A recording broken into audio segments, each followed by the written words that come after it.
time we talked about low incidence disabilities, and we threw in autism because we did a special about a 30-minute session on autism last time. So we won't cover autism this time. If you need some tips for autism, you can look at the video from last time. You can certainly ask questions this time. I'll entertain them at the end, but I don't plan on representing those slides or anything. Autism is one of the higher incidence disabilities, though. We're also going to talk about learning and motivation theories because those affect how you teach. They affect how students learn. And for those of you who are studying to take an exam, they are on the exam. So all of this is exam kind of material, but all of this is important from the standpoint of knowing about your students and how to reach and teach your students. So everything we're going over tonight has a purpose. All right. So here's our focus areas for tonight. Under learning and motivation, those are the theories that we're going to cover. We're only going to cover a little bit about each one, so we're hitting the tip of the iceberg. Always, if there's anything that you want to know more about, please ask. Ask in the coaching corner is a good place because then I can post more information there and it's available to everybody. You can always send me your question in email as well, and then I'll just post your question and answer in the coaching corner for you and for me. So that helps everybody. So if you think of something later on, just shoot me an email and I'll be happy to answer it and give the answer out to everybody so everybody gets a crack at it. Those are the disability categories that we're going to cover. That's shorthand for them. We'll go over what all of those mean in case you don't know what the shorthand means a little bit later on when we hit the disability categories. Let's get started real quick with the approaches to learning and motivation. I made a little chart that basically categorizes those approaches, and so I'll let you look at that for just a minute. It gives you the theory and then the person who had the most influence on the theory. That's either the author or the inventor or the person who's associated mostly with the theory. So that's person and theory. I know that doesn't give you a lot of information, but it just gives you an overall look. I always like what's the high level look first. Now let's look at the low level look. Let's start with the psychodynamic theories. Freud is probably the person most associated with the psychodynamic theories. I'll be honest with you, Freud is not followed very much anymore. But I did put Freud in because Freud deserves a place in the historical perspective. Freud looked at childhood experiences, and he said that those really influence your learning and your development. He had all of these, what he calls psychosexual stages of development that he postulated. I didn't list them here. I don't think that they're that important to know. Freud came up with personality structures. And he said there's always this balancing act that you're in, and you learn by balancing yourself between the id, which is your libido, and your superego, which is your self-preservation. So there's always some balancing going on. And so that is how, in Freudian theory, that you would kind of explain learning. So in a nutshell, that is Sigmund Freud and Freud's influence on learning. Now, Erik Erikson took Freud's stages of learning and said, that's important, but there is some influence of environment on learning. So you have these, and he said, and the stages, I think, have to be mastered, and they kind of have to be mastered in order. So when you master a stage, you can cope with things that happen in the next stage. So he said you're learning. You learn by mastering stages. So over to the left on this slide, you'll see some of the stages and what's covered in those stages. So learning is kind of a lifelong process in Erik Erikson's point of view. And stages play very much a process. But again, he's listed with Freud because he expanded on Freud's ideas. So, and then along came the behaviorist. Now, the behaviorist, I know you know who's associated with that. B.F. Skinner would be the person most prominent in behaviorist theory. And the behaviorist said, well, you know, we really think you learn because you control things in your environment. You're always operating on things in your environment. And there came the term operant conditioning, okay, where you've got something happening, a stimulus, you've got a response, and then you've got some kind of consequence. It's either a reward or a punishment. Pavlov was there also with classical conditioning. That was involuntary behaviors being conditioned. And then, you know, there's all kinds of stimulus response theories, but the behaviorists didn't focus on stages or what's going on in your head, but basically what's observable, what can we see happening in the environment, and how do you operate on your environment, and then what happens when you operate on it. Do you get punished? Do you get rewarded? You know, what's going on? The picture I've got here is called a Skinner box. And this is the mouse pressing a button to get a reward, a food reward or a water reward or something like that. So a lot of the behavioral theory was done, or behavioral work was done with animals. So that's one of the critiques of behaviorism. Alfred Bandura took Skinner's theories and expanded on them a little bit, though. He said, not only do you operate on your environment, but you actually watch what's going on, you observe, you imitate, you learn, because, you know, if you imitate something and you're rewarded for it, then you're more likely to do it again. If you imitate and model someone's behavior, get punished for it, you're less likely to do it again. And he did a series of experiments. And if you look over to the left, you see a child that looks like throwing things or fighting with things. That's a doll. It's like a clown doll that you could hit and things like that. And what he did was he brought in some children who actually modeled hitting the doll, and then they were either rewarded or punished for doing that. And he found children observed the other children doing it, and if the children were rewarded for hitting the doll, they were more likely to imitate that behavior and to continue doing it. Even little tiny children, you can see the little girl hitting the doll down there in the lower photograph. So very interesting work, and this work was not done with animals. This work was done with human beings. So he expanded upon the behaviorist and brought in more of the social aspect. Now let's look at the cognitive theorist. Probably the most well-known cognitive theorist, and I classified him as what we would call cognitive developmental, is Jean Piaget.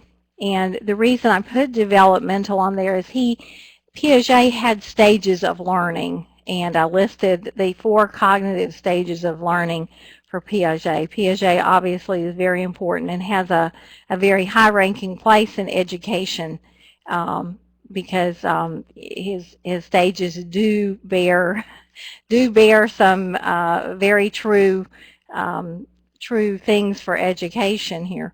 So I listed his 4 cognitive stages out for you. But Piaget also said, you know, we do learn by interacting with our environment, but we think about what's going on. If you look at the model over to the left, this is his model of assimilation and accommodation. So you assimilate knowledge and you achieve some kind of equilibrium, and then you get into a new situation where you have to learn, and you experience some disequilibrium while you're learning, but then you accommodate. You learn, or you figure out how to get along, or you get what you need, and so then you're accommodated, and then you start through the cycle again. So that's an interesting concept for learning, but also the stages as well fit very, very well with what we know about children and how they learn. Look at the fourth stage. Now I just realized they're all numbered as number 1. That's really good. Okay. Look at the fourth stage, formal operational, 12 years plus. This is where students really get into the ability to do abstract reasoning, to really, really think abstractly. So, you know, this is where children really, really get to the reasoning stage. Prior to that, I'm sure they're able to reason, but better with concrete. If you look at the third stage, there's the concrete operational, better with concrete models. So that certainly would influence how you're teaching and how students are learning. All right, let's look at the constructivist folks now. Constructivist folks, again, this have a big influence on education as well. Vygotsky is well known in the field of education in terms of influence on learning. Constructivists put the word construct into their learning. You learn not just by involvement, but active involvement. You know, you've got to be interacting with your environment, but it's got to be very active learning. When I think of this, I think of more of hands-on learning, you know, in terms of thinking. The other concept that Vygotsky talks about quite a lot is the zone of proximal development. So if you look over there to the left, there's a little model of that. There's a, you know, it reminds me a little bit of that disequilibrium thing from Piaget. There's an area where there are skills that are just a little difficult for someone to master, but, you know, if you have the right person to help you, to guide you, to encourage you, or to provide that learning opportunity, then you're going to be able to master those skills. So it's that zone of proximal development. So, you know, it's where we foster those learning experiences. So that's a very interesting concept. And then lastly, the humanistic approach. Abraham Maslow is probably the most well-known person here, although the next person I'm going to tell you about is also fairly well-known.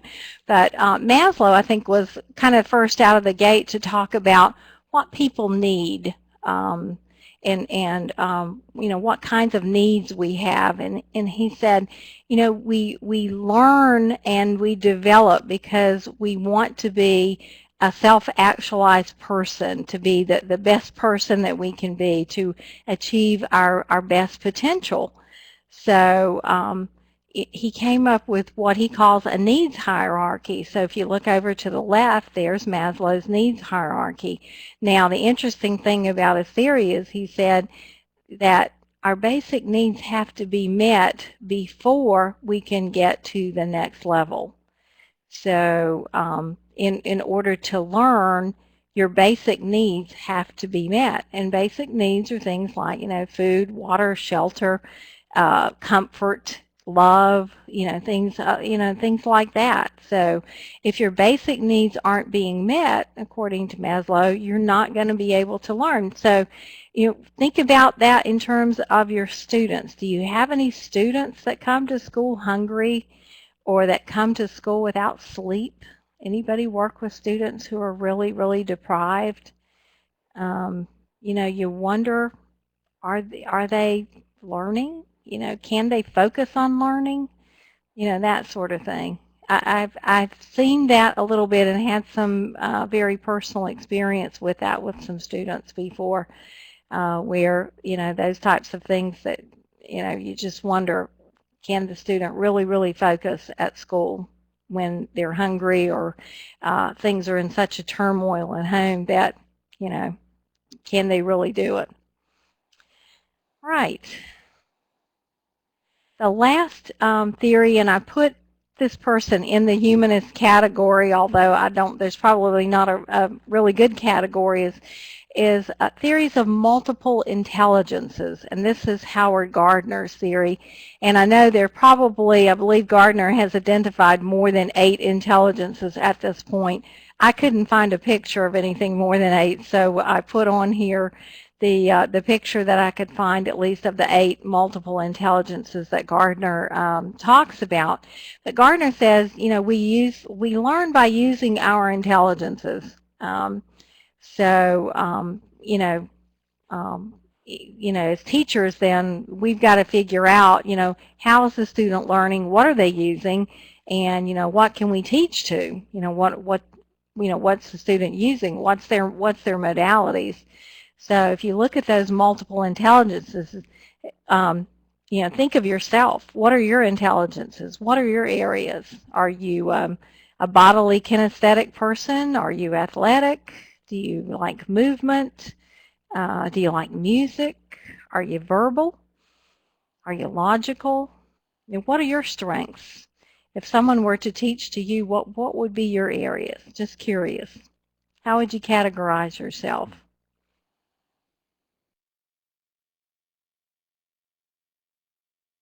I'm definitely a visual spatial person, but I'm not really an artist, although I do draw a lot. Anne will tell you that. Logical. All right. It can be more than one. I'm sure you have more than one intelligence, and your students do too. Interpersonal, yeah.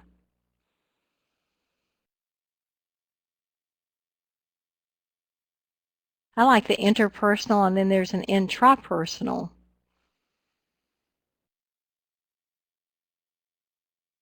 Print learner, logical, mathematical, yeah. Draw the picture representations, yes. I'm very much a picture learner too, Stephanie. If I can see a picture or a diagram, I can understand it a whole lot better. Verbal, hands-on, logical, facts. Yeah. It's interesting because a lot of us are saying we like pictures, we like hands-on, we like logical things. We are verbal, and I think that we had to be to get through college and to be where we are. But we also understand there's a whole nother layer, and that may be why we are working with students that we're working with, because I think they need some of those other intelligences besides verbal. A lot of them are not as verbal. Or don't understand verbal, but they understand visual or other methodologies. Yeah, Stephanie says, I have a lot of those visual learners, but I can't understand them. I hate picture directions, but I can read the text. Yeah. Okay. Mine are very verbal and logical, but they're also visual. Good. Okay. Then they've got the best of both worlds. That's great.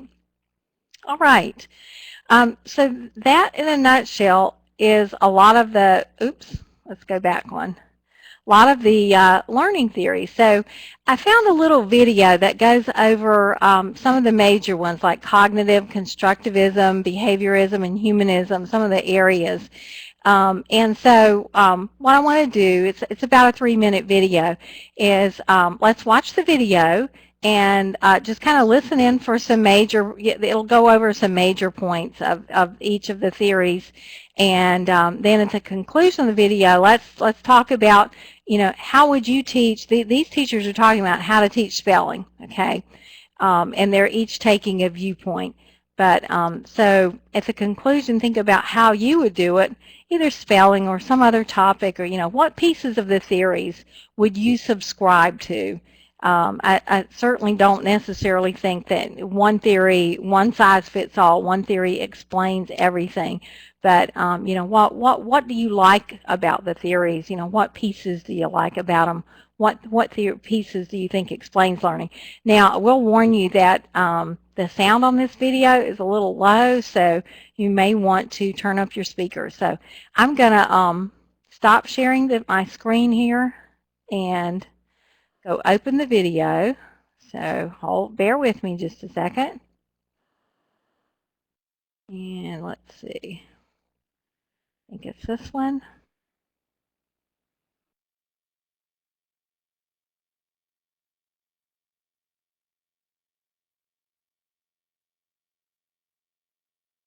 Principal Peters, we've gathered, just as you asked us to try to come up with a lesson plan to teach Johnny spelling.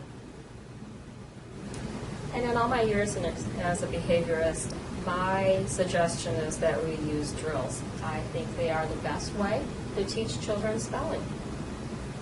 See, I'd have to disagree with you, behaviorism, because as a cognitivist, I believe that the teacher needs to facilitate the student's learning, but the student needs to take part and have control of their learning. They need to know where to put this new knowledge into the schema in their brain. So they need to really be involved. I see what you're saying, and I see where you're coming from. And as a humanism, I think that what we can do is when drilling him, we just need to give him some resources, many resources. Let's give him some choices of how we're going to do this, just so we give him some opportunity. What are you thinking over there? Well, I'm thinking as a constructivist that the student needs to be an active participant in constructing his own knowledge. He needs to be able to acquire it in a way that he knows that he's going to be able to use it out there in the real world. Yeah, I have to agree with you. Good point. Good point. Yeah, very good. Now, once again, like I said, I think the teacher needs to facilitate in their learning, but the student takes full responsibility for that learning. They take responsibility for how they put it into their brain. The teacher may facilitate and give them options and learning strategies to use, but that student chooses which one to use to remember that information. And I think Johnny needs to be invested in this. He needs to be Yes. invested in his learning, Exactly. especially in spelling. Yes. What do you think?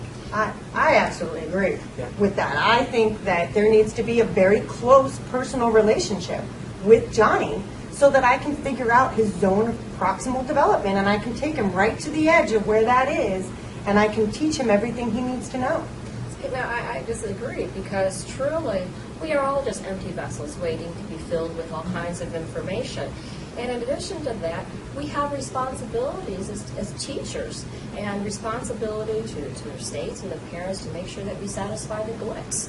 And if we're going to get Johnny to be able to spell well, then we need to be able to pour this information into him so he learns it, he's able to develop it. I think so. But Okay. Did it sound like Yvette had a problem with sound? Quinn, I'm not sure if you had a problem with sound or what was the issue there. Yvette says no luck. Did anybody else have a problem with sound on this? I know the sound was low and maybe not as great a quality on this video. I'm going to come out of the video and we'll go back to the presentation. So I'm sorry about that. Everybody else okay with sound? Sometimes it gets a little wacky. It's okay. All right. Yeah, Yvette, I've tried these in MP4 and in Flash, and they're not going to play on your iPad. I'm so sorry. But you have the link on the slide, so so I've started putting the link, so maybe you can grab the link, and then you can go off on your iPad and look at it, look at the video. Okay, all right. Sound was coming in and out. Yeah, I'm sorry about that. Yeah, and these are not, they're not crucial that you look at them. It's just another little learning tool that if I can find some things that relate to what we're doing, it's just nice to have something, a break to something different besides me droning on. So, so what did you think about that? What did you think about those four people and their ways of teaching spelling? What would you subscribe to, or what pieces would you do if you had to teach spelling, or something that you do teach? Let's put it that way. You don't have to teach spelling. What pieces did you like? What did you hear in that you like that you think would work for you or your students?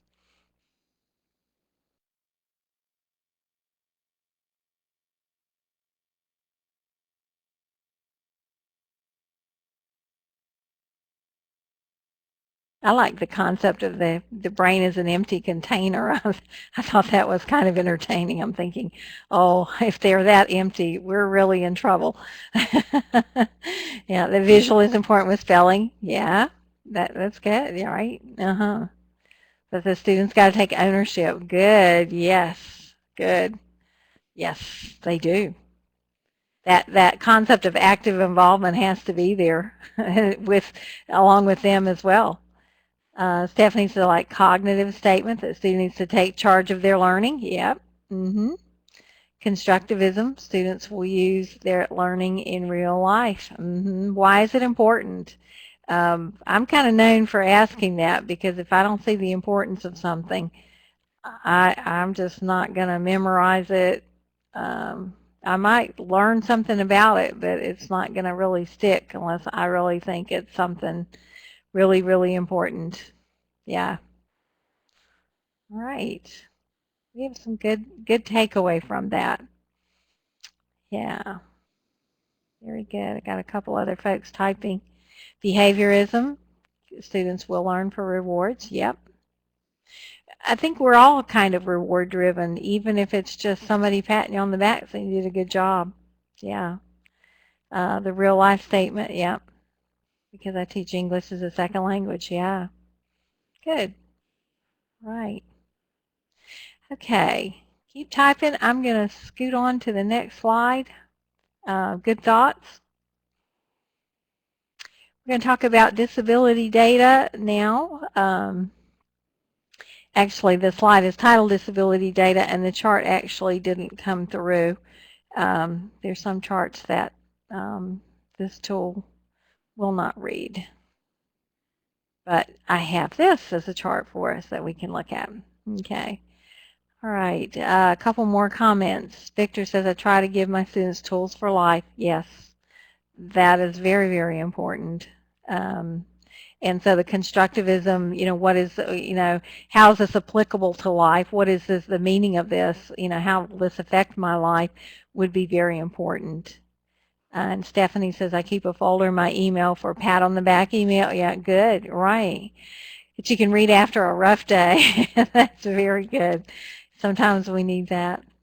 All right. Now we're going to switch gears and talk about those high incidence disabilities under IDEA. This just kind of gives you an idea of some of the prevalence. Specific learning disabilities being very high. Speech and language impairment, next highest, other health impaired. We're not going to talk about autism, but it's up there. Serious emotional disabilities, pretty high. Intellectual disability and developmental delay. So those are all fairly high incidence disabilities. So let's jump right in and talk about learning disability. What I have in the first two bullets are some of the definitions of learning disability, the basic definitions that are pretty well recognized by the feds and by most departments of education. I highlighted a couple of things, though. If you look at the first bullet, you'll see the word language underlined. Language, the use of language is important because language, of course, affects our ability to read. It affects our ability to understand, our ability to think in words especially. We can think in pictures, but we also think a lot in words, in fact, mostly in words. So we speak, we listen to people, so all of those things, writing, all of those things are impacted in a learning disability. You can also have a learning disability in the area of math, the inability to do math calculations or understand math problems. So, but most learning disabilities will be impact the area of language or will be language involved. So keep language in mind. The areas of qualification are listed there in the second bullet. You have to rule out that vision or hearing are causing the disability, so you rule out sensory issues. You have to rule out that it's an emotional issue or caused by other things, environment, things like that, or culture or things like that. So you have to rule all those out. So that's kind of the definition of a learning disability. Learning disabilities, several different causes. It can be environmental, can be genetic, can be neurological. Most often, it's not just a learning disability, but there's another disability with it. Oftentimes, comorbid or happens a lot with ADHD. You'll see a child who has ADD or ADHD and a learning disability. There really isn't a cure for a true learning disability, but what we do is in school, those are all strategies that we teach them or things that we do. We usually teach a lot of strategies and compensation skills. Those are things that we have to address. A lot of times with learning disability, memory is impacted and organizational skills are impacted. Those are the two big areas. Language, of course, is across all of the areas, and usually there's a language issue that goes along with a learning disability. So those are all things that we do to try to address the learning disability. If you want to know more about learning disabilities, the National Center for Learning Disabilities is one good area that you can go to find out more information. Second on the list is other health impaired, and again, there's a definition at the top. These are health-related issues, but they have to be what are called chronic. These are things that are over time, and they really impact your health. And the terms strength, vitality, and alertness are included in the definition because they have to have some impact on that.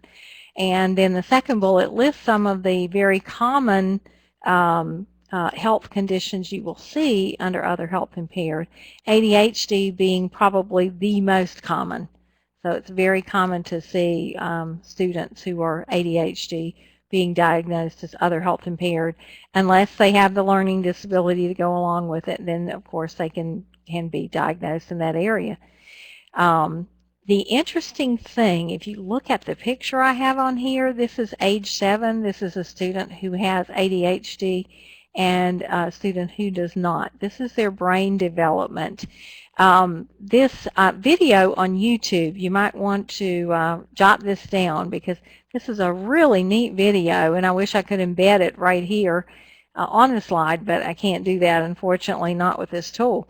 If you go out on YouTube and watch this, it shows you how the brain develops in an ADHD child versus a child who has a healthy brain, and it shows you that basically the ADHD child's brain matures, but it's very delayed. But it's a very interesting simulation. So I just took a snapshot from it at age 7, but it goes on up in the ages. So it's a very interesting graphic if you're interested in that kind of thing. Of course, other health impaired comes from a lot of different things. If you have a disorder, it may be something that you inherited from your parents, maybe something that happened to you at birth, it may be something that you acquired, lots of different reasons for why you might have it. The treatment for other health impaired is usually going to involve medical folks, nursing staff. Important takeaways from that is there are usually going to be some medications. You need to be aware of what your medication policy are at your school and how that's handled. And there may be missed time from school. If these children are chronically ill, they will miss a lot of school. So you need to be aware of that and have plans for how you handle that and understand if they are going to be out of school for a while, what your school's homebound policies are, because it may be that they will need a homebound service. So, those are all things you need to consider. I have some questions here in the chat. Stephanie says, does the video show what the brain development looks like in a medicated versus non-medicated? No, it doesn't. It does not show that. It's just a regular developing brain versus an ADHD brain. Yeah, the medicated brain, there are some functional MRI images out there that you can see the effects of medication versus non-medication, and there is an effect of medication. I will be honest with you. But again, medication isn't something that we can really say to a parent, your child really needs to be on medication. We unfortunately cannot have those kinds of discussions. You know, hopefully the parent is working with a pediatrician who will pick up on that and work with them. And if we have done a good evaluation at school, you know, a lot of times the psychologist will use something like the Connor scale, which gets at attention deficit hyperactivity disorder. And so that will come out, and you know, then you know, then at least the parent will have those results that they can take to their doctor. So now that's legitimate, but those discussions, we have to be really careful with that. Yeah, I didn't think you would, Stephanie. But that is interesting, the medication effect. Okay. All right, let's move on. I listed a resource, again, if you want more information. So I try to give you some resources because I know we are moving through the material, and I'm only giving you the tip of the iceberg, but I'm giving you what I think are probably the important points that you need to know about each disability or disorder. The next highest is speech and language disorder, and this is a lot of folks too. This is about 20 to 22% school-aged students, school-aged students with disabilities who have these types of disorders. And it can be things like what we call articulation, you know, things mispronouncing words. It can be voice issues or things like that, or it can be what we call language issues, you know, difficulty understanding what is said, or difficulty formulating things like being able to get a complete sentence together and speaking the sentence. So it's not just how you speak, but how your brain works with your mouth to speak. Now, speech and language disorders are important. So if you think back again to the learning disability, we talked about the impact of language. Language impacts attention, it impacts memory, vocabulary, reading skills, all of those things, probably much more. So here again is another disorder that has a high incidence and has language tied into it as an impact. So interesting. Again, some similarities there, that speech and language disorders can impact learning quite a lot as well. How do we treat it, or where does it come from? Well, let's start with that first of all. There can be things, structural issues wrong with your mouth, with your tongue, with your teeth, so that you can have physical issues. Some speech disorders are caused by emotional or anxiety. Some people think stuttering is caused by emotional anxiety issues, and it may be. Language disorders usually are caused by some kind of damage to the brain. It may be that you can diagnose it. A lot of the times you cannot diagnose it. You can't really say exactly where it is. There are some things like if you have a stroke or you have a traumatic brain injury, then they can usually figure out which areas of the brain is damaged, and that will cause a language issue. But a lot of times you can't really figure that out. How we work with speech and language disorders, well, obviously there's therapy. If there's a physical problem, there can be a corrective procedure. And sometimes you can aid the language issue with what we call augmentative communication. If you look at the picture here, I've given you an image of what we call an augmentative communication device. This is a Dynavox. And so this device can actually speak for a person. You see lots of little pictures or icons on it, but this device can speak for a person who cannot speak. So this is something similar to what like Stephen Hawking uses for speaking, because Stephen Hawking can no longer speak. You know, Stephen Hawking is the well-renowned physicist who has lots of disabilities.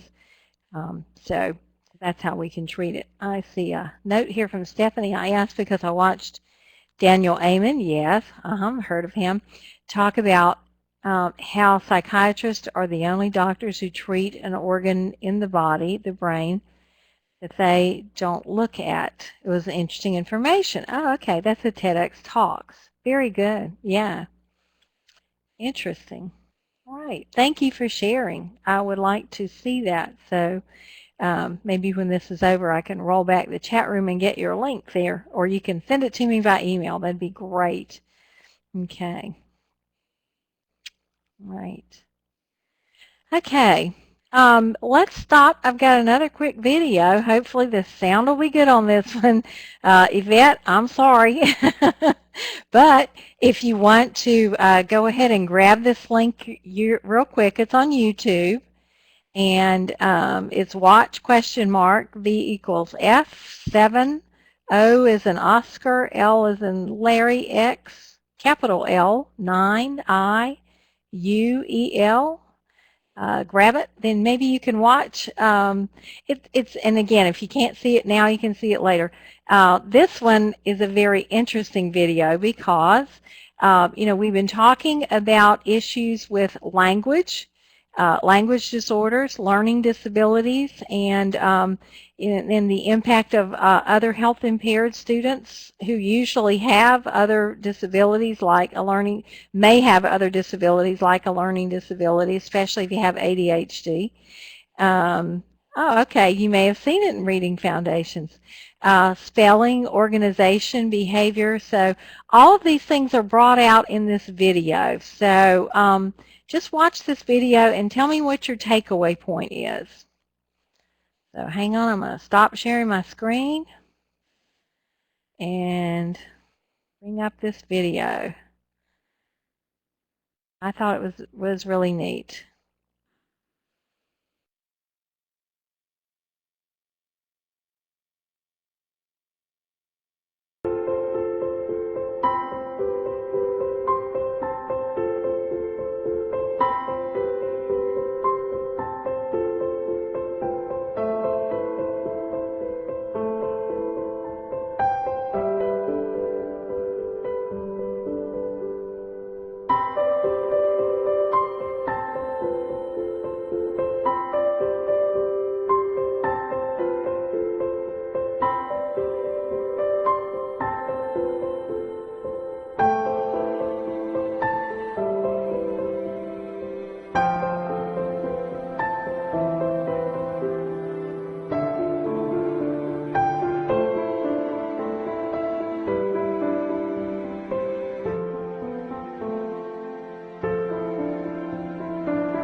right. What do you think? That was interesting, wasn't it? What's your takeaway from that? Being that we've been talking about all kinds of disabilities, and in particular those high incidence folks have high incidence disabilities, do you think?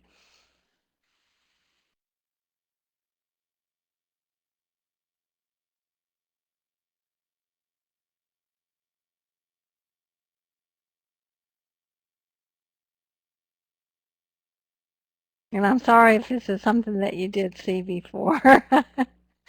uh, did not know it was used in reading foundations as well.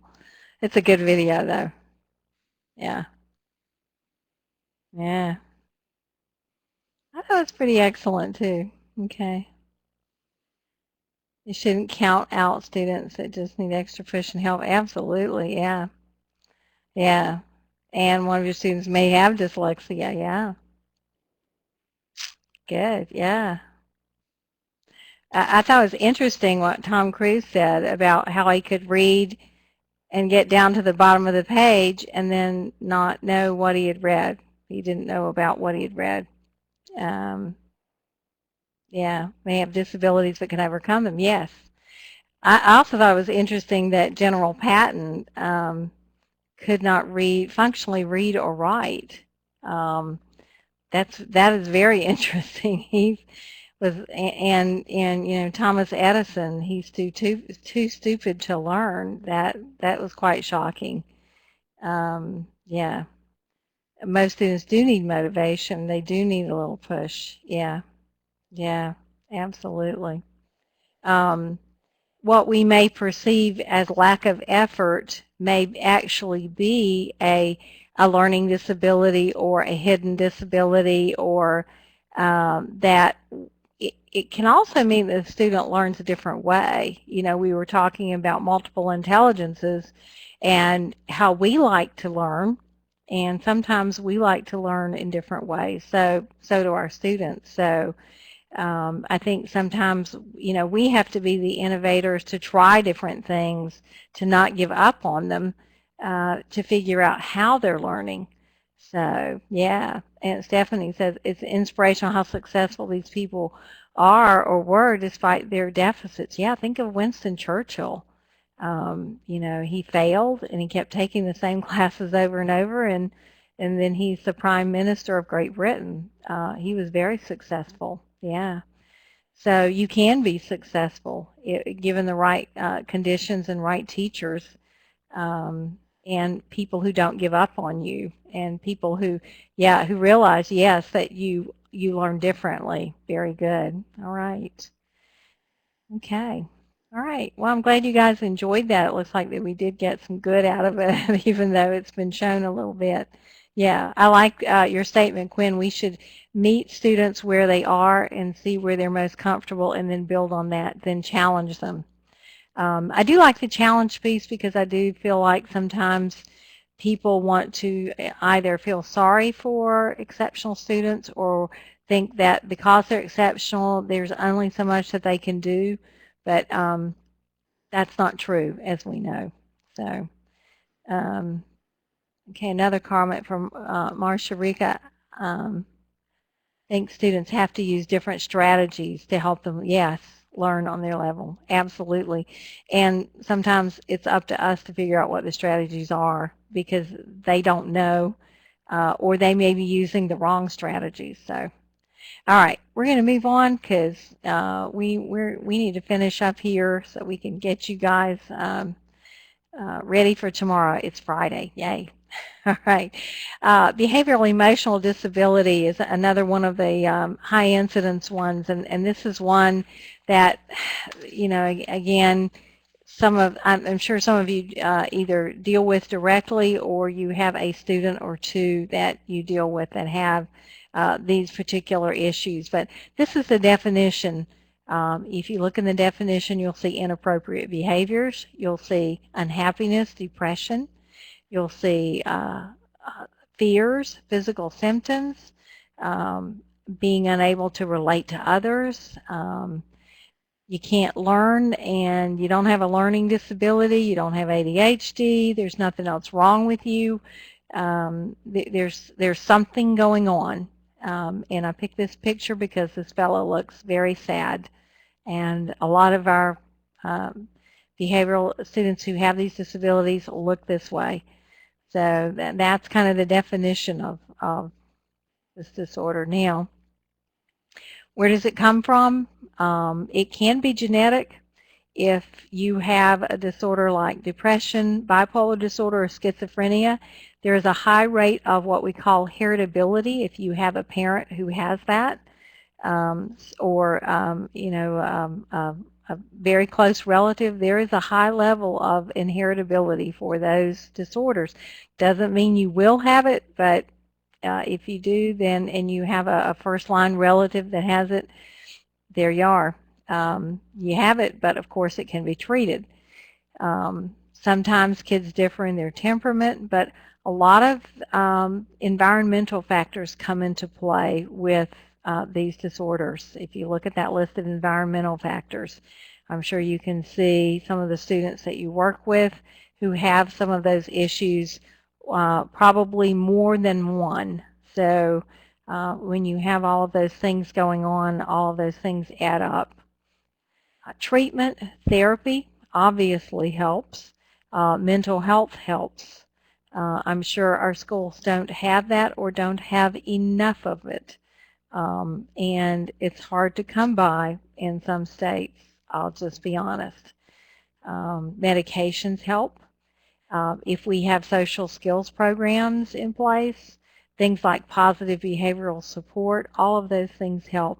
But also if you can have things at home for them, if you have any type of group homes or any type of structure for them, appropriate role models, these are things that these students need. So all of those things help.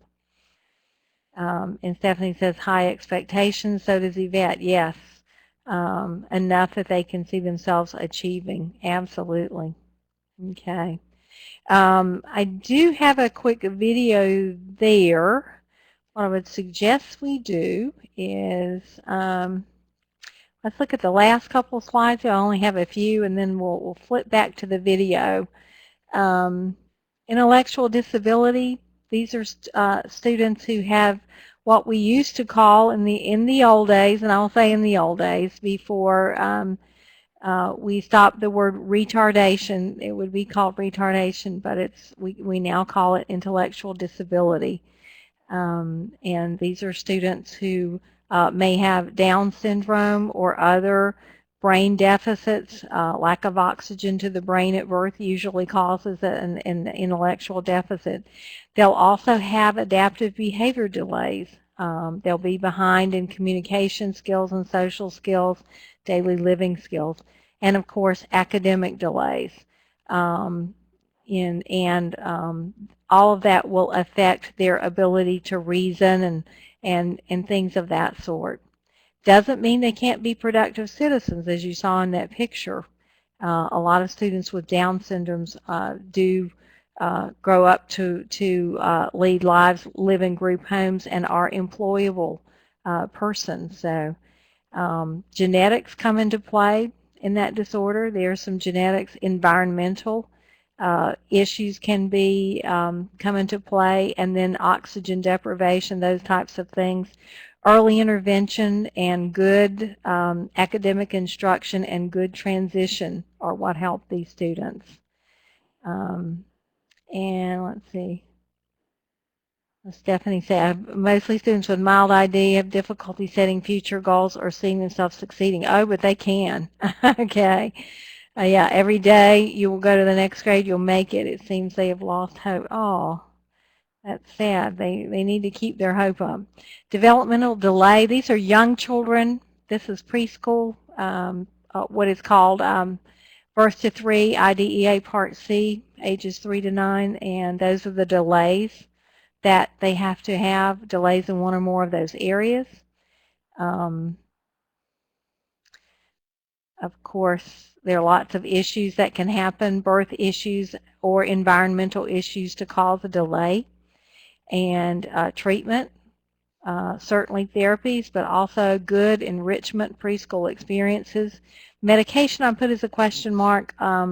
Unfortunately, I find that a lot of preschool children are coming to school being medicated. I question a lot of medication at a young age, but that's just the way it's done. So, or the line of thinking that we have right now. So, those are all of the disability areas. Let's look at this video real quick on emotional and behavioral disabilities. This is called Supporting Students with Emotional Behavioral Disabilities, and it goes through some information but also some common strategies for working with these students. So let's look at this real quickly. I thought it was it's kind of a little bit inspiring, so thought you might like it. And this will be the last one, so I'll do this one real quick, and then I'm going to let you go.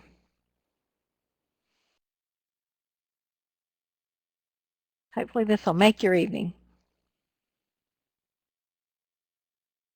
Sun, I am the rain, and you are the sun. And it was ending. Hold on. For some reason, it started at the end. Here we go. Now you get the full video. Maybe. Hello, we'd like the full video, please. It's a very nicely done.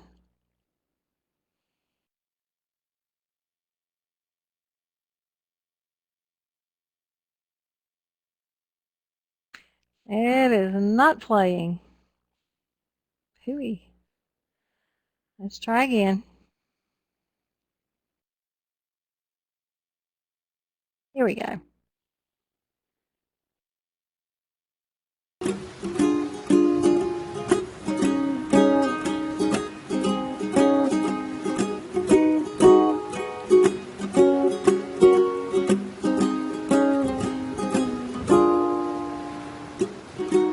I can't remember what happened yesterday.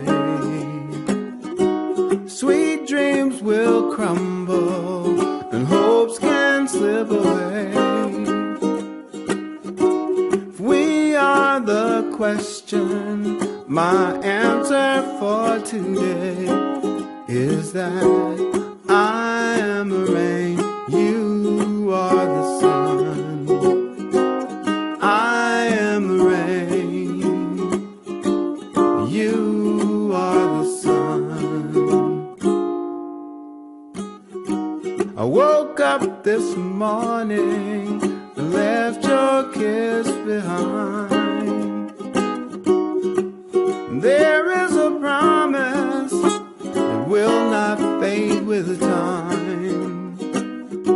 When you see a rainbow beneath a painted sky, then you know I am the rain, you are the sun. I am the rain, you are the sun.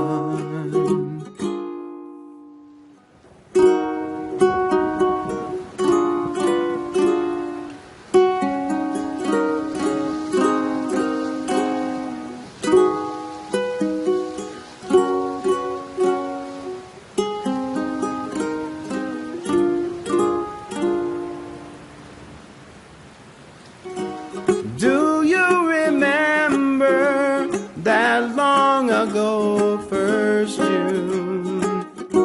And it was the season when our flowers were in bloom.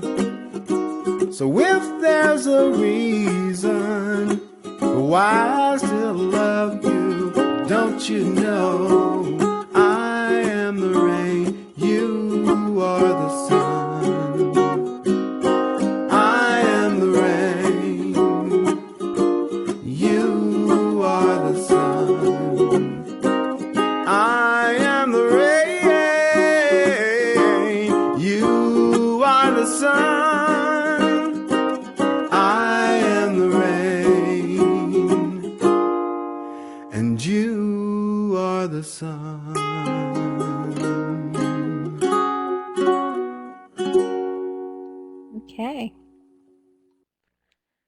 was your takeaway from that? It was about 3 minutes long, yes. But I had to play the whole song. I really like the song. Or basically, we're the sun, folks, to a lot of these students. They're the rain, and we're the sun. So go cast some sun on some of our students.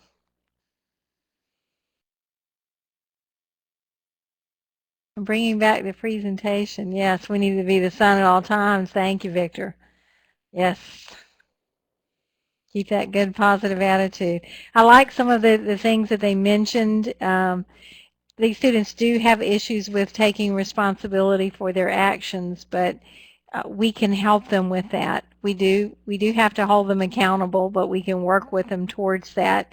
And it mentions some things that we can do, like setting limits and boundaries, being fair, recognizing the good in them, establishing behavior contracts with them, working with them to help set goals, help them set some personal goals. That helps them take that personal responsibility. Yeah. Stephanie says, the difficulty she has is attendance. They need to be in school for us to be the sun. Absolutely. Yes. Yes. And these students are a challenge. I will agree with you, but please don't give up on them. Of course, I know that you guys don't give up on anybody. You're the great ones. All right. We are done for the evening. Here are the resources that I used. I encourage you to go to mNET. We have a module on understanding exceptionality, so if you need more information, that's one source. I have sources listed on all of the other slides that we saw. And all of the videos are listed on this slide, so if you want to see those videos again, they are listed there. And then some of the other major sources of information, like the National Dissemination Center for Children with Disabilities, that's a good source of information. So I hope this has been helpful. Yay! Oh, yeah, you passed. That is so great. All right. If you have specific questions or things that I didn't address that you wanted to know, again, please email me. I'm brenda.scott@knott.net. You can email me, and I'll post your question and answer out on the Coach's Corner, or you can put your question out on the Coach's Corner. I did answer some things from last time on autism out there, so if you haven't been out there recently, go look. Maximiliano, I posted that resource on the pens. Remember we talked about the smart pens that would write and record notes and things like that. So check those out. Thank you so much. I'm glad you guys liked it. Hopefully that last video was uplifting, and we can all go out tomorrow and smile and be the sun for our students.